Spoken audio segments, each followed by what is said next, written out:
I got a question for all the studs and trans men, right? I was once a stud, so I'm gonna say this.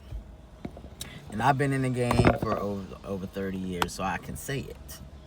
Okay, so when we wear our dildos and packers, people that don't know what a packer is, it's kind of like a little soft joint that kind of go in your pants to portray, yeah, I mean, a dang-a-lang, right? It gives the illusion. So back in my day when I was a stud, they didn't have packers. We had just the dildos. Now I'm not gonna lie, when I was a little baby stud, I think my first dildo probably was a 10 or a 9 or a 12. It was really big, really long. Mind you, we didn't have all the different colors. You probably had the pink, white, or black. Kind of brownish. So I would get the white one, but it wasn't white, pink, white like that. It was like a tannish color. I would get that one. Because I didn't want something that was darker than me, and I didn't want something that was lighter than me. I'm brown skinned. Anyway, I used to walk around with sweatpants all the time. This is when I was new in the scene, right? So, people would see it swinging, danging when I'm out in a club down 13th Street in Philly, wherever I'm at. And I noticed people kept staring. So finally someone said to me at the time, I don't think I was in a relationship, but somebody said to me at the time, like, Brock, you got a big old dang-a-lang. And they knew I was a stud. So then people just start saying shit randomly to me. Who's taking all of that? Then you had the ones that was like, Now, I did have some people take it. Now, don't play with me. But I was a baby stud. You know, I just thought the bigger the better.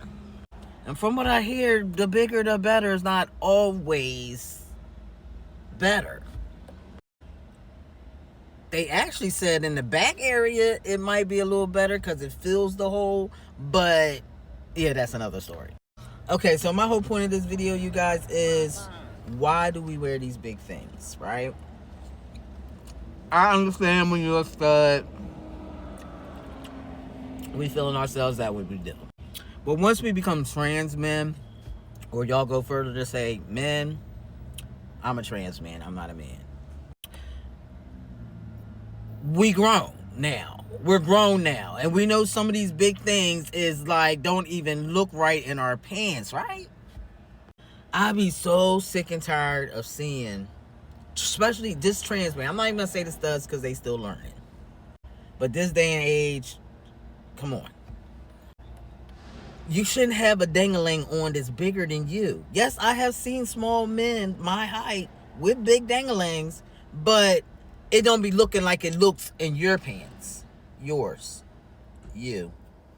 You might think it's sitting there looking all, no. It looks stupid, it looks dumb, and it makes a lot of people unfollow you. Because you're being fake, phony, and that just looks stupid. Now, I know we got social media now, and a lot of it's for attention. I get that. But it looks stupid. I'm talking to the trans men more right now in this part. It looks dumb. It looks stupid. I don't know if that's a packer. I'll be like, that can't be a packer. That gotta be a dildo. They still wearing dildos all day. I don't wear nothing. Right now, boom, boom, there ain't no dick in there. Oh, can I say that? Like, I don't do all that. I used to, wear a little something back in the day like I was telling y'all, but with these packers and all this and all that, I'm grown and shit. I'm like 50. You know what I'm saying? I don't do all that. I don't carry no book bag around. I didn't carry it in my book bag back. Oh, yeah, I did sometimes because then I would go take a shower and put it on, blah, blah, blah. But I usually keep it on the time because people are like, well, why you always have it on in one of my videos? Because you never know when it's going to go down. And I wasn't the type of person that would say, hold on, wait, let me go to the bathroom and change like Superman or some shit, right? So I used to kind of carry it in a book bag back in the day. But now, oh my God. But now, no. I just want y'all to be a little more realistic and mindful to the internet, okay? That's all. Have a good day.